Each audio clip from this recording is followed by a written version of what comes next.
아멘. 할렐루야. 주님을 사랑하십니까? 하나님 사랑하시죠?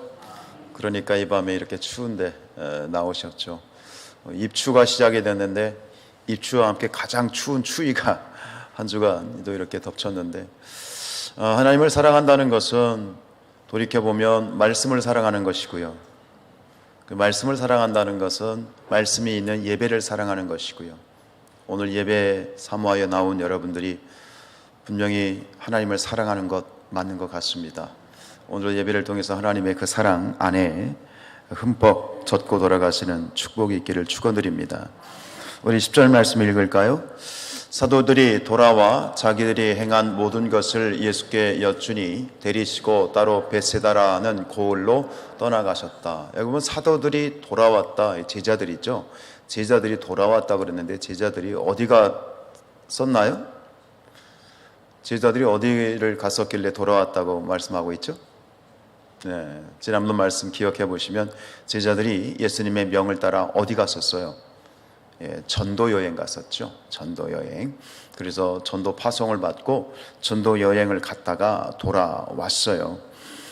돌아와서는 자기들이 행한 모든 것을 예수께 여쭈었다, 말씀드렸다 그랬죠. 한번 생각해 보세요. 전도 여행을 가서 제자들에게 어떤 일이 있었는지 아시죠? 그래서 이제 전도하고 돌아와서 예수님께 보고를 하는 거죠. 그때 보고를 할 때 제자들의 마음과 이 분위기가 어땠을까요? 굉장히 신이 나지 않았을까요? 그죠? 가서 귀신이 기도할 때 귀신이 떠나가고, 병자를 위해서 기도하였더니 병자가 병이 치유되고, 할렐루야. 남의 일이라고 이렇게 시큰둥하게 반응하지 마시고 한번 생각해 보세요. 제자들이 굉장히 신바람이 나서 예수님께 이렇게 말씀을 드렸을 것 같아요. 6절에 잠깐 있었던 일들이 나오죠. 6절에 있습니다. 제자들이 나가 각 마을에 두루 다니며 곳곳에 복음을 전하며 병을 고치더라. 굉장히 간략하게 소개되어져 있지만 정말 제자들을 통해서 어마어마한 일들이 예수님이 하셨던 것과 같은 놀라운 기적과 치유와 축사의 일들이 일어났어요. 참 생각해 보면 제자들이 엄청나게 흥분이 되어 있을 것 같아요. 여기 보면 10절에 제자들이 행한 모든 것을 예수께 여쭈었다 그랬잖아요. 말씀을 드렸다는 얘기죠. 근데 여쭈었다라고 번역된 헬라어가 디에게오마이라는 말인데, 이것은 처음부터 끝까지 이야기를 했다는 뜻이에요. 그러니까 어느 한 토막만 이야기한 것이 아니라 출발서부터 그 과정에 있었던 것, 그리고 돌아오는 시간까지 있었던 모든 이야기들을 12명의 제자들이 나가서 다, 한두 명도 아니고 12명이 정말 신이 나서 감격스럽게 이렇게 간증, 또 간증이잖아요. 그러니까 아무래도 아마 예수님께서는 말을 끊어야 됐을 것 같아. 야, 그만해. 알았어. 야, 다음 너 마태 너 해봐. 뭐 이런 식으로 굉장히 참 생각하면 행복하고 복되고, 야, 정말 우리 성산교회도 그런 일이 있었으면 좋겠어요. 오늘 수요일 날 참 날씨 추웠는데 우리 전도대가 오늘도 사진 보여주시죠. 나가서 전도를 좀 8분이 하신 거를 제가 보고를 받았어요. 나름 오늘은 좀 쉬실라나 생각을 했는데 오늘도 나가신 거죠. 우리 성산교회가 제자들이 이렇게 특별히 어느 한 시간에 파송을 받아서 전도를 하였지만, 여러분 우리가 날마다 매주 있는 수요일마다 또 시간마다 복음을 증거하는 전도의 파송이 있음을 기억하시고 함께 동참하시길 축복합니다. 그리고 기억하는 것은 돌아와서, 야, 오늘 이런 일이 있었어. 누구를 만났는데, 오늘 아무개를 만났는데 그분이 예수님을 믿을 것 같아. 이런 아름다운 서로 나눔과 간증의 역사가 오늘 제자들에게 있는 이러한 일들이 오늘 우리 성산교회에도 있어지기를 간절히 축복하고, 할렐루야, 이를 위해서 함께 기도하고 엎드려 기도하고 일어나는 성산교회가 될 수 있기를 축복합니다. 그래서 10절 뒤에 보면 이렇게 흥분되어진 정말 은혜가 넘치고 기쁨이 넘치고 감격스러운 보고를 마친 다음에 이렇게 돼 있어요. 데리시고 따로 베세다라는 고을로 떠나가셨으나 라고 되어 있어요. 여기서 지금 이 예수님이 그 보고를 들은 다음에 제자들 데리고 따로 가셨다 그랬잖아요. 데리시고 따로, 그러니까 따로 데리시고 갔다. 이게 무슨 뜻일까요? 네, 이것은 무슨 얘기냐면 따로 데리고 갔다라는 이 말은 제가 학교에 그 신학교 감신에 딱 들어갔는데 가자마자 퇴수회라는 걸 하더라고요. 들어보셨어요? 퇴수회. 소위 말하는 MT 같은 건데 그거를 생전 처음 들었어요. 퇴수, 물러날 퇴, 닦을 수자.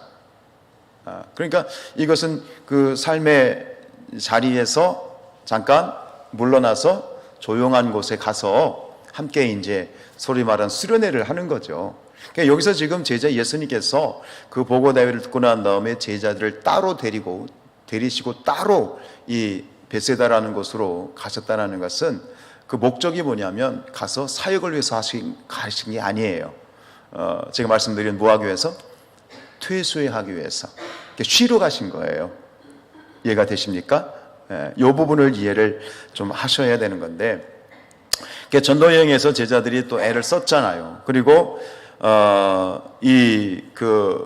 잠시 제자들과 함께 예수님도 쉬려고 잠깐 쉼의 시간을 갖기 위해서 지금 베세다로 갔어요. 이번 따로 데리고 갔다라고 했는데 마태는 이 간 곳을 빈들이라고 이야기를 했고, 그리고 마가는 조금 더 자세하게 이 부분을 기록을 하고 있는데요. 마가복음 6장 31절입니다. 이르시되 너희는 따로 한적한 곳에 가서 잠깐 쉬어라 이거예요. 그러니까 지금 오늘 이 누가는 그냥 간단하게 데리시고 따로 베세다로 가셨다 그랬는데 목적은 뭐하러 가신 거예요? 쉬시러 가신 거예요. 제자들도 쉬고 본인도 쉬고. 왜요?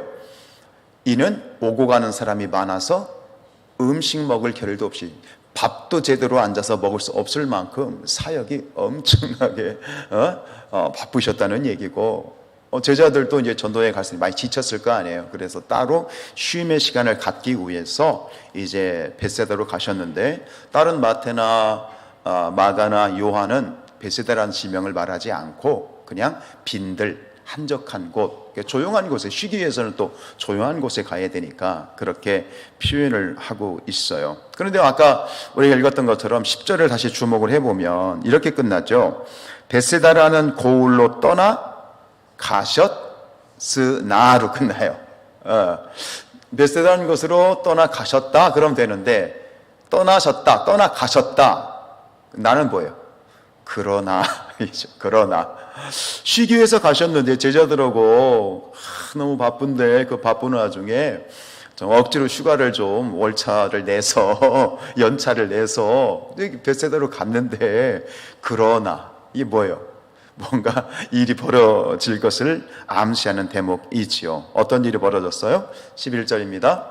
무리가 알고 따라왔거늘 예수께서 그들을 영접하사 하나님 나라의 일을 이야기하시며 병 고칠 자들을 고치셨다. 앞에 나와 있어요. 무리가 알고 따라왔어. 지금 뭐하러 가셨다고요? 쉬기를 위해서 월차 낸 거예요. 연차 낸 거예요. 갔는데 제자들하고 좀 따로 한적하게 며칠 쉬려고 가셨는데 어떻게 알고 무리들이 거기까지 찾아왔어. 근데 찾아온 사람들이 이게 한두 사람이 아닌 거야. 큰 무리야.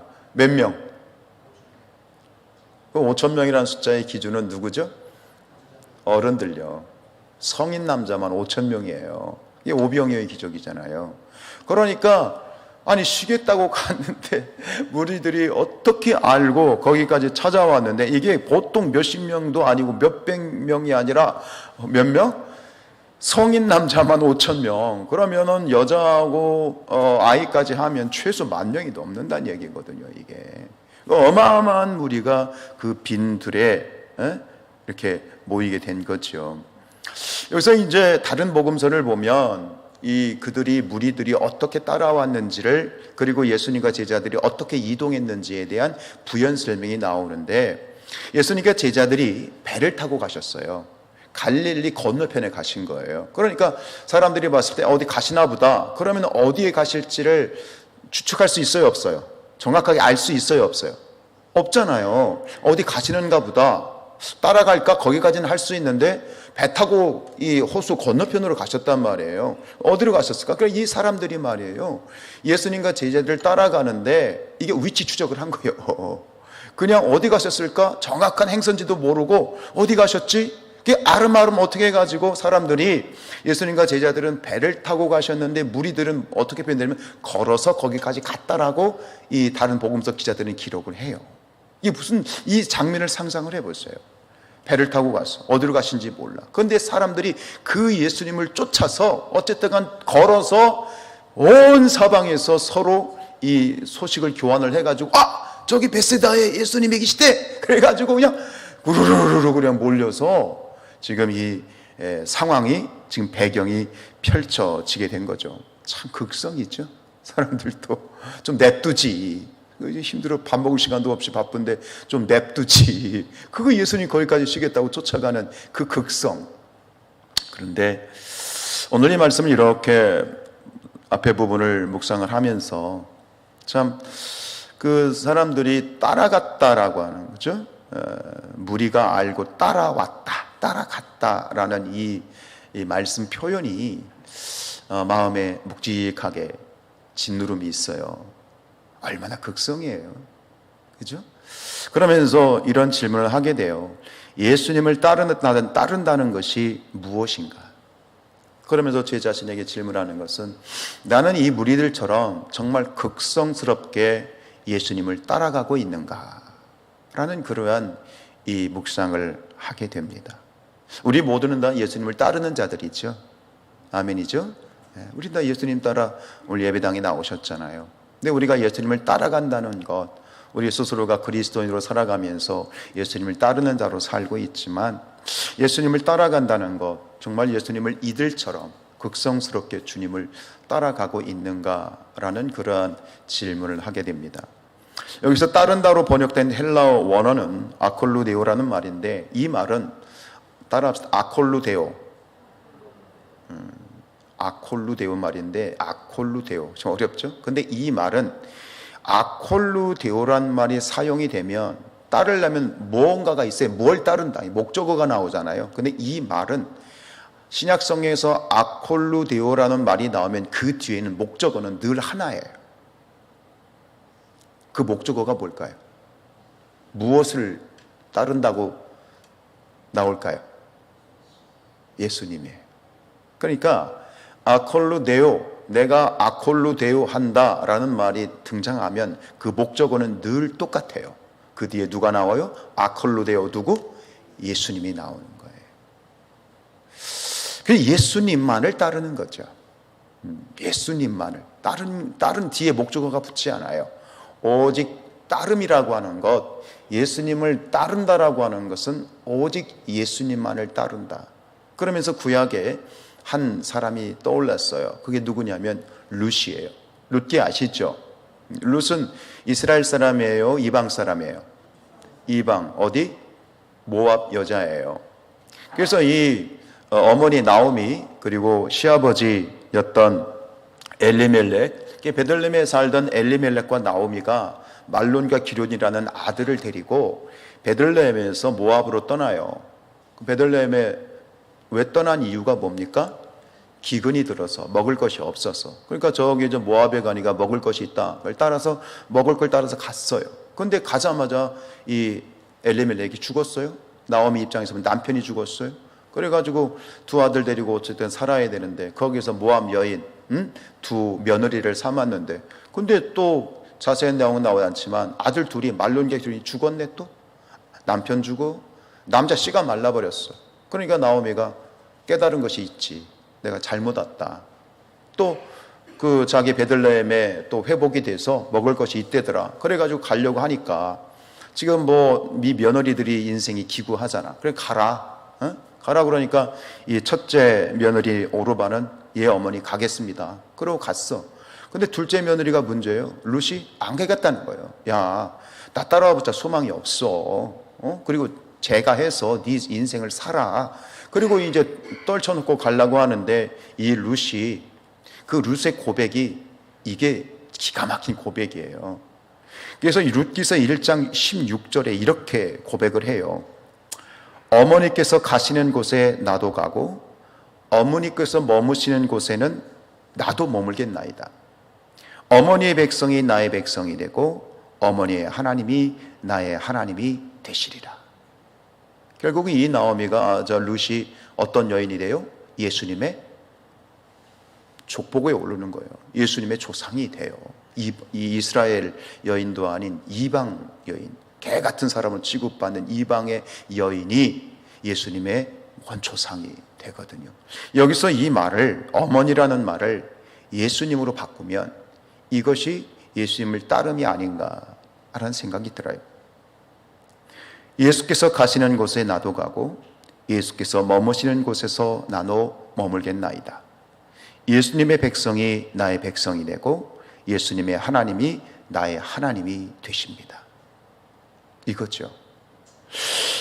지금 이 무리들의 모습을 보면서, 그리고 말씀드린 이 룻의 고백 속에서 결국은 우리가 주님을 따르되 이처럼 정말 하나님이 원하시는 복된 모습으로 또 올바른 제대로 주님을 따라갈 수 있는 저와 여러분들이 되었으면 좋겠습니다. 찬송가 459장에 찬양이 있죠. 누가 주를 따라 섬기려는가 라는 찬양이 있는데요. 누가 주를 따라 섬기려는가, 누가 죄를 떠나 주만 따를까, 누가 주를 섬겨 남을 구할까, 누가 주의 뒤를 따라가려나.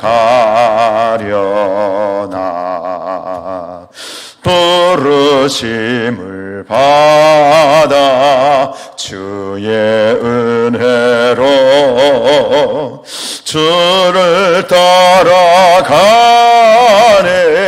주만 따르네. 오늘 하루 종일 찬양을 들었네요. 여러분, 온전히 주님을 따르는 그러한 이 무리들과 같은 그런 저와 여러분들이 되었으면 좋겠습니다. 좀 식사할 겨를도 없이 예수님이 정말 사역을 이렇게 지쳐서 마음 먹고 월차를 쓰고 연차를 써서 이렇게 지금 베세다까지 왔는데 무리들이 참 눈치도 없이 쫓아왔죠. 그렇잖아요. 우리가 뭔가 좀 쉬려고 그러는데 누가 오면 좋아요, 귀찮아요? 좋은 말 할 때 그냥 그렇다고 하세요. 귀찮죠? 근데 예수님이 어떻게 하시는지 볼까요? 9장 11절이에요. 예수께서 그들을 영접하사 하나님의 나라의 일을 이야기하시며 병 고칠 자들을 고치시더라. 그 예수님이 그 무리들에게 어떻게 하시는지를 굉장히 이 누가는 구체적으로 이야기를 하고 있어요. 정말 코피가 날 정도로 눈에 핏줄이 터질 정도로 그렇게 고단하게 사역하셨음에도 불구하고 예수님께서는 그 무리들을 기쁨으로 영접하셨어요. 웰컴 하시고, 그리고 그들에게 하나님 나라의 일을 이야기하시고, 여기서 그들의 병을 고쳐주셨다는 것은 그들이 지금 원하는 것을, 그들의 어떤 요구를, 그들의 어떤 그런 필요를 아주 간절한 필요를 채워주고 계시죠. 여러분, 우리는 보통 이런 대목이 나오면 이것을 어떻게 이렇게 치부를 해버리냐면, 뭐 예수님이니까, 하나님의 아들이니까 그러면서 너무 당연하게, 그리고 예수님은 천하무적이니까 당연히 그러실 수 있는 것처럼 그렇게 이렇게 슬쩍 넘어갈 때가 있는데, 그러지 마세요. 예수님도 피곤하셨어요. 온전히 우리 인간하고 똑같잖아요. 피곤하시고 고단하시고 그러셨던 예수님의 모습으로 우리가 이걸 다시 생각해 보면, 지금 예수님께서는 정말 피곤하시거든요. 생각해 보세요. 식사를 겨루실 도 없어요. 끼니도 걸으시고요, 고단해요. 어쩐 큰 또 전도 프로젝트도 마치고, 그런 상황 가운데에서 지금 예수님이 이렇게 하시는 모습은 마치 전혀 피곤하지 않은 것처럼 예수님이 하시잖아요. 안아주시고 그들에게 정말 이렇게, 여기서 그 하나님 나라의 일을 이야기했다라는 이 부분이 굉장히 또 은혜가 되는데요. 뒤에 말씀을 드리고요. 어쨌든 계속 말씀을 전해주시고 전혀 피곤하지 않은 것처럼 그렇게 그들의 절박한 필요를 이렇게 채워주고 있는데, 여러분, 이렇게 하실 수 있는 이유가 무엇일까요? 우리도 그렇잖아요. 뭔가 힘들고 어렵고 정말 이 뼈가 녹아내릴 만큼 힘들고 어려움에도 불구하고, 그럼에도 불구하고 우리가 그 일을 기쁨으로 이렇게 할 때가 있죠. 그렇죠? 어떤 때 그렇죠? 정말 피곤해 죽겠어. 쉬었으면 좋겠어. 뭐 그럼에도 불구하고 내가 뭔가를 전혀 그렇지 않은 것처럼 정말 혼신을 다해서 열심을 다할 때가 있지요. 어떤 때 그렇죠? 마치 부모가 아이들을 위해서 뼈 빠지게 고생하지만 들어온 꼴, 안 입고 온 꼴 다 보지만 그래도 그 일을 기쁨으로 감당하는 이유는 누구를 위해서? 사랑하는 이들이 있기 때문이지요. 오늘 여기서 저는 이 부분을 놓치면 안 된다고 생각하는 건 뭐냐면, 예수님이니까, 하나님의 아들이니까, 신이시니까, 전지전능하시니까 당연히 이렇게 하시는 거지라고 그렇게 말하지 말고, 똑같은 우리 인간의 입장으로 봤을 때 똑같은 성정과 고통을 느끼시는 똑같은 오감을 가지신 분으로 봤을 때 예수님이 이렇게 하셨던 것은 전혀 하나님의 아들이기 때문이라고 말할 수가 없는 것은, 이유는 하나밖에 없는 것 같아. 그 무리들을 어떻게 하셨기 때문에? 사랑하셨기 때문에. 그래서 마가복음 6장 34절에서 마가는 이렇게 얘기해요. 마가가 참 이 부분을 참 요리를 한 것 같아. 34절, 예수께서 나오사 큰 무리를 보시고 그 목자 없는 양 같음으로 인하여 불쌍히 여기사 이에 여러 가지로 가르치셨다라고 했어요. 불쌍히 여겼다는 건 뭘까요? 긍휼의 마음, 헤세드, 사랑, 자비. 예수님이 우리가 요한복음 3장 16절도 말씀하시지만 하나님이 세상을 이처럼 사랑하사 독생자를 보내셨다고 얘기하지만, 사실은 하나님의 사랑도 사랑이지만 우리에게 정말 피부로 와닿는 것은 예수 그리스도의 사랑입니다. 예수님이 이 무리를 보시면서 그렇게까지 극성맞게끔 예수님을 쫓아올 수밖에 없었던 그들의 마음, 그들의 간절함, 그들의 피눈물, 우리 장로님 기도하신 것처럼 소그룹, 그 속에 있는 고통과 쓰라림과 필요와 절박함과, 근데 그들이 어디 의지할 수 없는 그런 상황, 세상에 천덕꾸리처럼 무시당하고 소외받고, 소도 비빌 언덕이 있어야 되는데 비빌 언덕조차 없는 그런 황량한 그들의 삶을 예수님께서는 온몸으로 기쁨으로 그들을 안아주시고, 근데 여기서 우리가 또 주목할 건 뭐냐면 여러 가지로 가르치셨다고 했잖아요. 그런데 오늘 말씀에서 보면 하나님 나라의 일을 어떻게 했다고 그랬죠? 이야기했다고 그랬죠. 보통 보면 하나님 나라의 일을, 하나님 나라라고 하는 건 복음이잖아요. 그러면 보통 다른 데서는 어떻게 표현하냐면 이것을 전파하셨다, 혹은 복음을 전하셨다. 이거를 굳이 헬라어로 말하면 전파했다는 것은 캐리스토라는 말이고, 복음을 전파했다는 말이 유앙겔리온이란 말인데, 유앙겔리조라는 말인데 그 단어가 쓰이지 않고 무슨 말이 쓰였냐면 랄레오라는 말이 쓰였어요. 근데 이 랄레오라는 말이 무슨 얘기냐면, 이게 그 말 이야기했다잖아요. 그 이야기했다는 이 원어의 뜻이 뭐냐면 자신의 음성을 들리게 만들었다는 말이에요.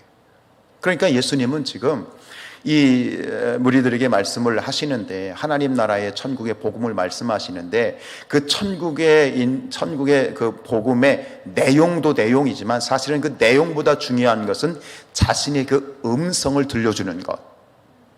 이해가 되십니까? 거기에 지금 이 방점이 있어요. 주님의 음성, 부드러운 음성. 예수님께서는 그들에게 어떤 말을 하는 것보다 결국은 그 말씀을 하시는 당신의 이 음성 자체에 더 예수님의 마음이 실려 있는 거예요. 이런 똑같은 말을 해도 성의 없이 딱 하는 것과 정말 애정을 담아서 하는 것은 딱 느껴지잖아요. 그런 어떤 따뜻한 이 말이, 그 말 한마디, 내 어떤 말을 했냐는 것보다 중요한, 어떤 말을 했냐는 내용보다 중요한 거는 그 느껴지는 따뜻함. 이것이 오늘 예수님이 하나님 나라의 일을 이야기하셨다라는 표현이에요. 부드러운 음성, 그 예수님의 그 부드럽고 따뜻하고 친밀감이 넘치는 그 예수님의 음성 자체를 듣는 그 무리들은 그 마음에 응어려진 것이 녹아지고 그 마음에 답답한 것이 시원하게 뚫리고 또 육신의 문제뿐만 아니라 저 마음 깊은 곳에 도사려 있는 그들의 삶의 실제적인 실존의 문제까지 다 해결되어지는 그 음성을 들었다는 거예요. 그리고 주님께서는 그 음성을 들려주신 거고요. 여러분, 오늘도 모든 말씀을 통해서, 기도를 통해서 이런 부드러운 주님의 음성을 듣는 여러분들 될 수 있기를 축복합니다. 부드러운 그 음성 너와 나를 부르네 라는 찬양이 있어요. 여러분, 양들은 목자의 뭘 듣는다고요? 음성을 들어요. 음성이란 말은 어떤 말의 내용이 아니에요. 음성, 그냥 그 소리예요. 그 음성을 들으면 양들은 사는 거고, 그 음성을 들으면 양들은 평안함을 느끼고 평안히 잠을 자고 또 힘을 얻고 그런 것이죠. 두려움이 사라지고요. 오늘도 이 예배를 통해서 또 모든 시간마다 그 부드러운 주님의 음성을 듣는, 목자 되신 주님의 음성을 들을 수 있는 우리 성산의 가족들이 되시기를 축복하고, 오늘 이 시간에도 그 음성이 들려지기를 축복합니다. 12절 읽습니다. 시작. 날이 저물어 가매 12사도가 나와 여짜오되 무리를 보내어 두루 마을과 촌으로 가서 유하며 먹을 것을 얻게 하소서. 우리가 있는 여기는 빈 들이니이다 그랬어요. 이렇게 뜻하지 않게 쉬러 왔다가 엄청난 사람들의 무리들에 휩싸여서 이렇게 사역을 하시는데 그 사역에 여념이 없다 보니까 어느덧 날이 저물었어요.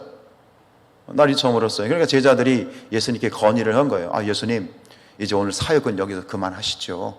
그만하시고 사람들 돌려보내시고, 지금 가서 이 사람들 여기 보면 마을에 가서 뭐예요? 유하며 잠도 자야 되고 또 뭣도 먹어야 돼? 저녁도 먹어야 되고, 그러니까 또 돌려보내십시오. 그리고 결정적인 이유가 뭐냐면 여기는 뭐예요? 빈들이잖아요. 한적한 곳이에요. 빈들이에요. 빈들이란 말은 그냥 황량한 지금 광야라는 이야기예요. 우리가 있는 여기는 빈들입니다. 그렇게 얘기를 했단 말이에요. 그럼 이제 모든 상황까지 생각을 해보세요. 그러면 돌려보내는 게 맞아요? 아니면 그냥 데리고 있어야 되는 게 맞아요? 우리는 그냥 여기서 지금 이 말씀을 들으면서 여러분들 머릿속에는 그 생각만 하고 있을 거야. 오병이요. 그치?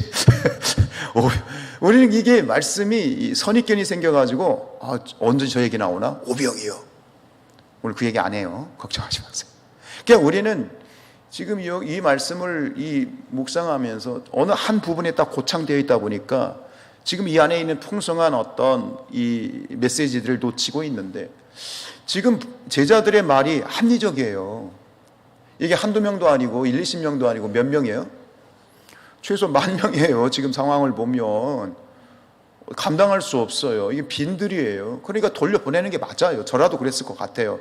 이제 오늘은 시간도 늦고 또 밥도 먹어야 되고 그리고 잠도 자야 되고, 그리고 여기는 지금 동네가 아니고 빵가게도 없고 음식점도 없고 하니 저 동네로 들어가서 거기 가서 좀 여러분들 끼니도 해결하시고 주무십시오 하는 게 그게 맞지요. 그래요, 안 그래요? 이게 맞아요. 근데 예수님이 고집을 부려. 그러니까 예수님이 지금 제자들에게 저 사람들 먹을 것 좀 줘라라고 말씀을 하시게 되는데, 이건 정말 굉장히 뭔가 좀 불합리한 말씀이세요. 현실적으로. 그러니까 예수님이 고집을 부리시는 거예요. 그러면서 13절에 이렇게 말씀하시죠. 시작. 예수께서 이르시되 너희가 먹을 것을 주라 하시니. 그래서 우리는 이 오병이어만 자꾸 생각하니까 이런 부분들을 놓치긴 하는데, 지금 예수님의 이 제자들의 건의에 대한 예수님의 반응은 굉장히 비합리적인 거예요. 여러분 상상을 해보시라고요. 여러분, 라면 중에 가장 맛있는 라면이 무슨 라면인지 아세요? 네, 함께 라면이에요. 네. 근데 가장 당황스러운 라면 무슨 라면인지 아세요? 네, 제자라면. 이해를 안 되시는 분들은 유튜브를 수십 번 돌려보시면 생각이 나요. 네. 이 지금 제자들이 얼마나 당황스럽냐 말이에요. 굉장히 지금 당황스럽고 어안이 벙벙하고 이건 무엇이 얼떨떨한 상황인 거예요. 근데 어쨌든 간 이 뒤에 예수님께서는 이 뒤에 있는 오병이어의 기적까지 예수님은 생각하고 계시기는 하지만, 그러나 그것은 재차하고 여기서 먼저 우리가 생각해야 되는 것이 있는데, 그것은 무엇이냐면 예수님의 한 가지 마음은 정확하다는 거예요. 우리가 파악할 수 있다는 거예요. 뭐냐면 이 무리가 이 빈들에 계속 머물기를 원하신다는 사실이야. 오늘 저는 이 부분에서 주님이 주신 마음을 가지고 나누기를 원하는 거예요. 뒤에 오병이어 기적이 일어나서 그들을 먹이고 하는 그러한 문제는 그건 우리가 너무나 잘 알고 있지만, 그러나 그것은 표면적인 문제고요. 그보다 더 핵심적인 그러한 이면적인 그러한 숨은 예수님의 의도가 있다라고 하는 것을 말씀을 묵상하면서 저에게 주셨어요. 빈들은 말 그대로 이 빈들로 번역된 헬라어는 에레모포토입니다. 에레모포토. 에레모는 광야라는 뜻이고 포토는 사진이 아니라 그냥 장소라는 뜻이에요.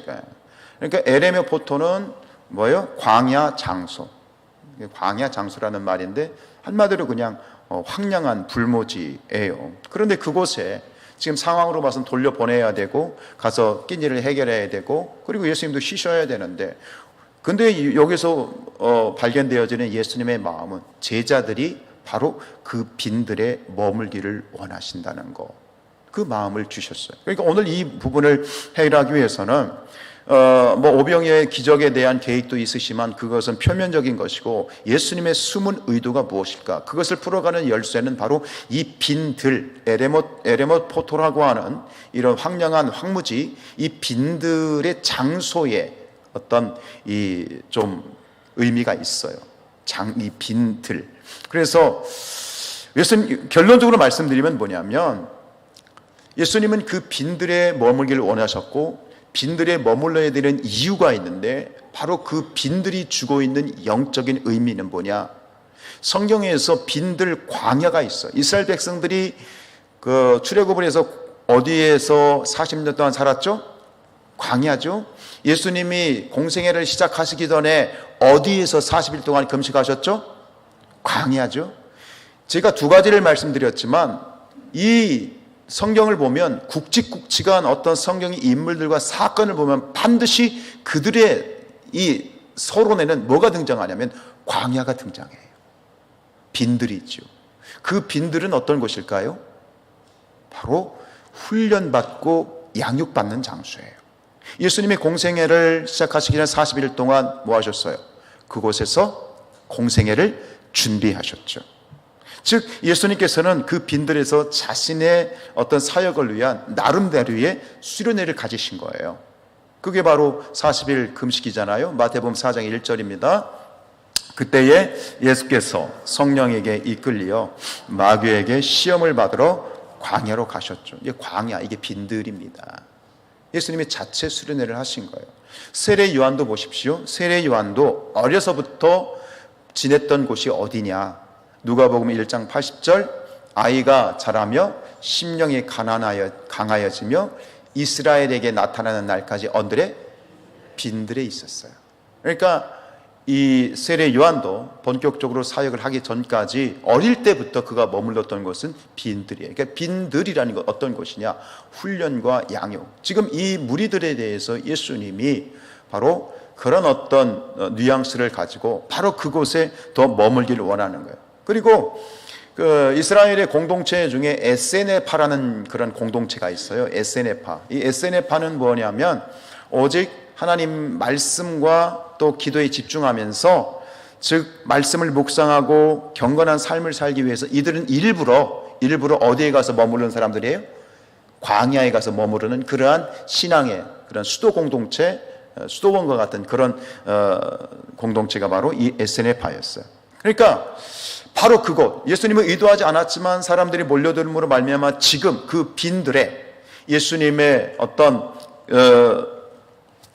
가지고 있었던, 그리고 신앙적으로 굉장히 중요한 위치, 중요한 환경, 중요한 배경이 되는 그 빈들이 가지고 있는, 빈들에서만 느낄 수 있는, 그 빈들에서만 배울 수 있는 서로의 기회가 온 거죠.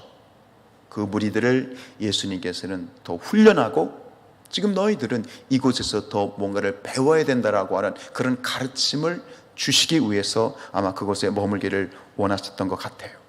원래는 그 빈들에 누구와 함께 하기를 원하셨어요? 제자들이에요. 원래는 제자들과 함께 하기를 원했던 거예요. 그게 목적. 근데 지금은 누구와 함께 하고 있어요? 그건 무리와 함께 하고 있죠. 그것은 쉼과 회복의 자리이며 또 양육과 훈련의 자리였어요.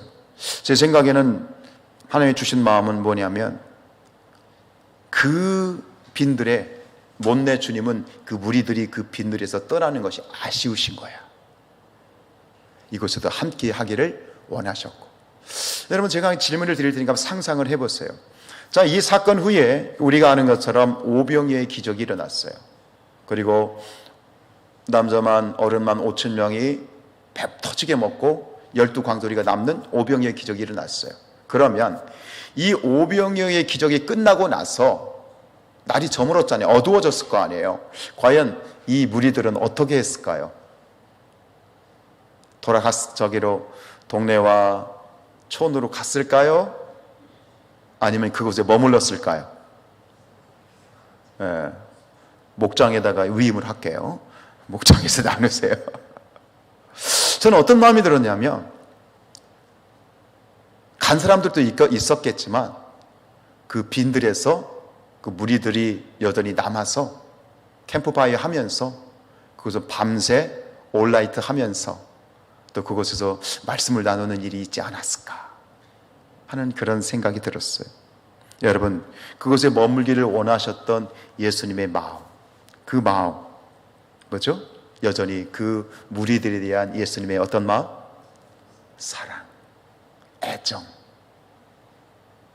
우리가 좋은 곳에 가면, 누군가 좋은 곳이 있으면 함께 데리고 가고 싶은 사람들이 있잖아요. 대부분 어떤 사람들을 데리고 가요? 내가 사랑하는 사람들이죠. 그 빈들이라고 하는 곳이 예수님에겐 특별한 어떤 의미였던 것처럼, 그곳에서 당신이 느꼈던, 배웠던, 훈련받았던 것처럼 역시 그 무리들이 그곳에 머물러서 함께 그 은혜와 그 감동과 그 느낌을 공유하기를 원하셨던 그 예수님이 무리를 향하신 그 사랑이 다시 한번 이곳에서 배어 나왔어요. 말씀을 정리합시다. 우리가 잘 아는 그 말씀을 쭉 읽어보죠. 14절, 16절, 17절 읽습니다. 이는 남자가 한 5천 명 되밀어라. 제자들에게 이르시되 때를 지어 한 50명씩 앉히라 하시니. 16절, 하늘을 우러러 축사하시고 떼어 제자들에게 주어 무리에게 나누어 주게 하시니 먹고 다 배불렀더라. 그 남은 조각을 12바구니에 거두니라. 지금 당황하는 그러한 제자들, 또 목자 없이 정말 불쌍한 무리들 앞에서 예수님께서는 이 오병이어의 기적, 정말 어마어마한 기적이지요. 이 기적을 베푸심으로써 그 빈들이 뭐가 됐어요? 차고 넘치는 식탁이 됐어요. 그 빈들이 뭐가 됐어요? 천국이 됐어요. 우리의 삶도 따지고 보면 이 빈들과 같은 삶이 있지요. 빈들의 마른 불같이 시들은 나의 영혼. 그 부분은 제가 부연해서 설명을 또 설교를 작성하지 않았지만, 결국 지금 이들의 그 무리들의 삶의 모습이 또 무엇과 많이 닮아 있어? 빈들과 닮아 있지. 근데 그곳이 그 빈들과 같은 그들의 상황이나 현재 상황이나 삶이나 똑같이 빈들인데, 그곳에 누가 계셔서? 예수가 계셔서 그곳이 뭐가 됐어? 천국이 되었죠. 주님이 함께 하시면 그 어디나 하늘나라가 되는 것 있죠. 마지막으로 묻습니다. 여러분, 어쨌든 그 빈들은 중요한 장소예요. 예수님에게나 신앙의 선배들에게나 세례 요한에게나 다 중요한 장소죠. 우리에게도 꼭 빈들이 필요하고 그곳에서 양육받아야 되고 준비되어져야 되고 다 필요하죠. 그럼 이런 질문을 하게 돼요. 우리에게 있어서의 빈들은 어디인가? 여러분, 우리가 머물러야 되는 빈들은 어디인가? 어디일까요? 어디 저기 저 강원도? 기도원? 그래요. 여러분, 우리가 머물러야 되는 빈들은 여기인 것 같아요. 아멘? 네, 그렇습니다. 주님과 함께 우리 빈들과 같은 삶, 우리의 빈들과 같은 우리의 내면이 천국으로 화해지는 그런 축복을 받는 우리 성산교회가 될 수 있기를 주님의 이름으로 축복합니다.